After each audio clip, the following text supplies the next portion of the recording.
All right, today we're jumping into James Michener's Caravans. And really, it's a story that kicks off with a mystery. A young American woman goes missing in post-war Afghanistan. But the search for her, well, it opens up this incredible, complex, and often really dangerous world full of contradictions. So, everything in this story really revolves around one simple, urgent question. What in the world happened to Ellen Jasper? You've got this woman from Pennsylvania who just vanishes. And this mystery is what pulls our narrator, a young American diplomat named Mark Miller, away from his comfortable desk at the embassy and throws him headfirst into a country he barely understands. Okay, so Section 1. A girl disappears. The enigma of a Bryn Mawr sophomore. Before we can even begin to understand the search, we've got to figure out who exactly we're looking for. Who was Ellen Jasper before all this? So when you look at her file, it's pretty fascinating. This wasn't some wild, reckless adventurer. I mean, we're talking about a popular, smart Bryn Mawr sophomore, talented enough to sing with the Philadelphia Orchestra. But then you see this little note from an ex-boyfriend, that she turned it difficult. And that's our first real clue, right? Something changed. Her life took this sharp turn, leading her to marry a brilliant Afghan engineer, Nasrullah, and then, poof, she's gone. So now we're diving into a violent land. This is all about our diplomat's journey into the unknown. Because looking for Ellen isn't just a simple investigation. It forces our guy, Mark Miller, way outside the comfort of the embassy and into the real, raw Afghanistan. And listen to how Miller himself describes it. He says, "I look back upon Afghanistan with special affection because it was in those days the wildest, weirdest land on earth, and to be a young man in Kabul was the essence of adventure." That just sets the scene perfectly, doesn't it? For him, this isn't just a posting, it's the ultimate adventure. A place where the ancient world smacks right into the 20th century. And it's those contradictions that really define the whole story. And this clash of cultures, it's just everywhere. Miller sees this tale of two Kabuls playing out every single day. You've got the modernizing city, right? Western suits, people at the embassy, reading plays, even worrying about stuff like diarrhea cures. Totally relatable. But then, literally on the same streets, you have the traditional city. You've got tribesmen with rifles and daggers, public executions happening, and powerful mullahs laying down ancient laws. It's like two completely different centuries existing in the exact same place at the exact same time. And Miller gets thrown right into the deep end of this other world fast. In the city of Ghazni, he witnesses a public stoning. And what's so jarring is that it's not just random mob violence. No, it's a ritual. There's an accusation, prayers led by mullahs to make it sacred, and then the woman is submitted to the judgment of the men of the city. Then the first stone is thrown. It's this incredibly brutal, highly organized form of justice that is just completely, utterly alien to everything he's ever known. All right, let's step back into the embassy for a minute. Section 3, Whispers and Theories. Because back in this diplomatic bubble, without any real facts to go on, everyone, and I mean everyone, has a theory about what happened to Ellen. And here's the really chilling part. None of these theories are just wild speculation. Every single one has a grim precedent. Suicide? Yeah, the Allison girl did that just 3 years earlier. Locked up by her husband? Happened to the Sanderson and Vonderdan girls. Murdered? Fled? It's all on the table.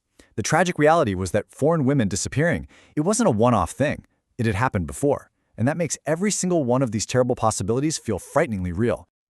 Okay, moving on from all the talk in Kabul, the woman in the caravan. The search is about to reach its climax. Miller gets a lead, and it takes him way out, deep into the desert, and into the world of the nomadic Kochi tribes, people who live completely outside of society's rules. And this journey is just epic. Imagine traveling through these deserted, ancient cities, literal ruins, and across these huge, empty landscapes that feel like you've reached the end of the earth. And then, finally, in this remote stopover for caravans, the search ends. He finds her. But finding her doesn't solve the mystery. In fact, it makes it 1,000 times deeper.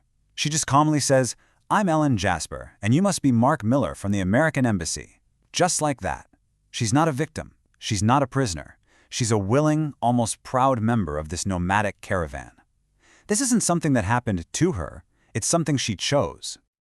So to get your head around her choice, you really have to understand the Kochi. These are a nomadic people who basically represent a total rejection of, well, civilization as we know it.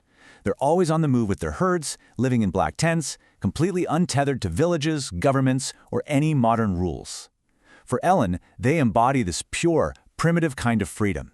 And this leads us to our final section, a clash of civilizations. Two competing visions of freedom. Because now that we've found her, the mystery isn't what happened anymore. The real question is why. Why did she make this choice? And this kicks off a huge philosophical debate about what freedom even means, especially for a generation that just lived through a world war. So from Ellen's perspective, civilization itself is the prison. Remember, she came of age during World War II, a time that made a lot of people question the whole idea of progress. She sees modern society as this trap, this village prison that people have willingly locked themselves into. For her, you don't find freedom by trying to fix a broken system. No, you find it by escaping it completely and going back to something more real, more primitive. But then you have her husband, Nasrullah, who is the complete opposite. He's an engineer, a builder, a guy who fundamentally believes in progress. He looks at the poverty and the struggle of his people and doesn't see freedom. He sees the ultimate prison.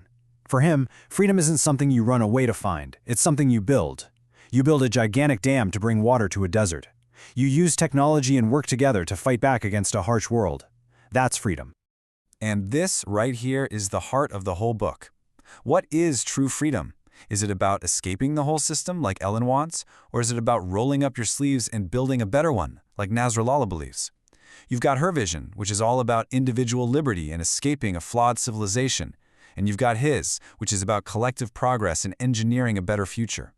Is freedom about running from the past or building the future? In the end, Ellen makes her choice, and she doesn't look back. She officially divorces Nasrullah and commits her life fully to the Caravan. She chooses a life of just being over a life of doing or building something. She becomes one of these non-people, as she calls them, living completely outside the lines of history and society. And that's where the story leaves us, with this huge, lingering question. Is true freedom found in progress or in escaping it? When our world feels so complicated and broken, is the right answer to try and build bigger, better systems? Or is the only true freedom found in just walking away from the whole thing? It's a question that was powerful in 1940s Afghanistan, and you know what? It feels just as relevant today.